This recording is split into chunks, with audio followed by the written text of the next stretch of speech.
Economia é uma ciência social aplicada. Ciência social, em linguagem de vestibulando, significa que é uma matéria de humanas. Ciência aplicada, em linguagem de vestibulando, significa que é uma matéria de exatas. Mas o que importa pra gente aqui não é se ela é de humanas, se ela é de exatas, se ela tem muita conta, se ela tem muita reflexão. O que importa é que ela é uma ciência. E para ela ser uma ciência, existe um método científico, existe uma metodologia de pensar que fundamenta a teoria econômica. E a gente vai contrapor 3 formas do pensamento científico.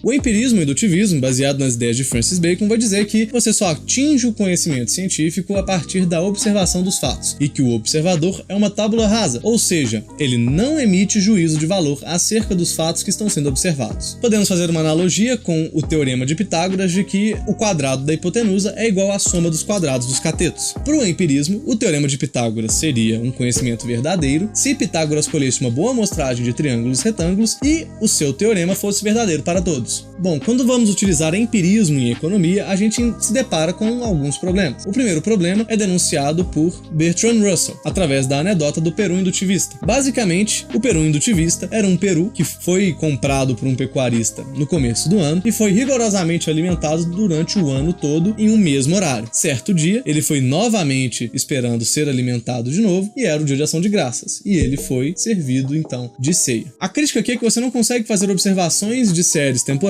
e utilizar essa informação para prever o futuro, porque segundo Nassim Nicholas Taleb, existe um fator de imprevisibilidade sempre, que ele chama de cisne. O cisne, para Taleb, é justamente algo que pode acontecer e você não consegue prever, é o imprevisto perfeito e que, por isso, pode levar a sua teoria ao fracasso. O peru indutivista assumiu que ele seria alimentado novamente e não contava com o cisne, que era o fato de ser um dia de ação de graças. Assim, frente a essas críticas, a gente pode ir ao falsificacionismo, que é o nosso segundo método. O falsificacionismo, com base nas ideias de Karl Popper, ele vai dizer que para você alcançar o conhecimento verdadeiro, você precisa observar fatos que falsifiquem a sua hipótese ou a sua teoria, ou seja, que demonstrem que a sua teoria está errada. Se você não conseguir encontrar fatos que demonstrem que a sua teoria está errada, logo ela estará correta. Basicamente, voltando à analogia de Pitágoras, o teorema de Pitágoras seria verdadeiro se ele não conseguisse encontrar um triângulo retângulo que não respeitasse o seu teorema. O falsificacionismo também critica a ideia de tábula rasa, dizendo que o pesquisador ele sempre está emitindo juízos de valor. Basicamente, para o falsificacionismo, os fatos não importam, porque o que existe na nossa realidade não são fatos, mas diversas interpretações diferentes desses fatos. E é isso que formam as teorias. O falsificacionismo vai dizer que as teorias que sobrevivem ao processo de falsificação são tidas pelo falsificacionismo como uma verdade temporária, ou seja, está sendo levado em conta o cisne negro ou o cisne branco, o fator de imprevisibilidade que poderá falsificar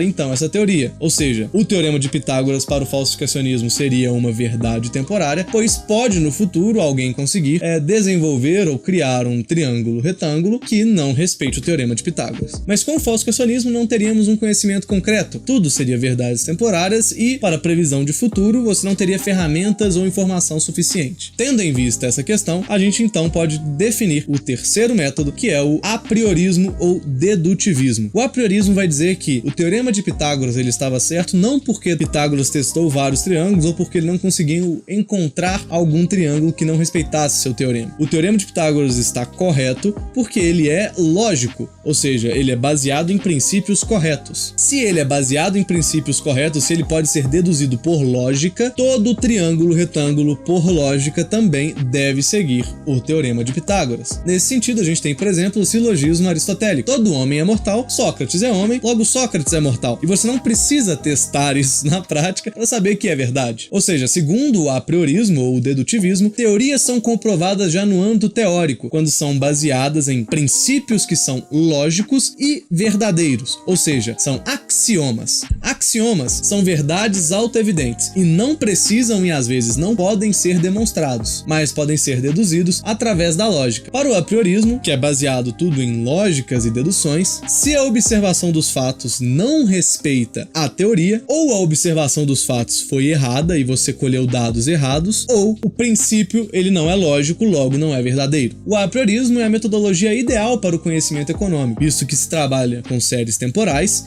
e com um espaço multivariado. Todo economista sincero vai dizer para você que salário mínimo gera desemprego. E caso você apresente para ele uma observação de fatos em que foi-se aumentado o salário mínimo e o desemprego não foi gerado, ele com certeza vai mostrar para você na sua observação de fato que houve uma outra variável interferindo nesse processo e gerando esse fluxo contrário à intuição que é lógica. Então, o apriorismo é a base do conhecimento econômico. Não podemos falar aprioristicamente sobre tudo, mas é melhor termos poucas opiniões corretas do que muitas opiniões que nos levam ao erro.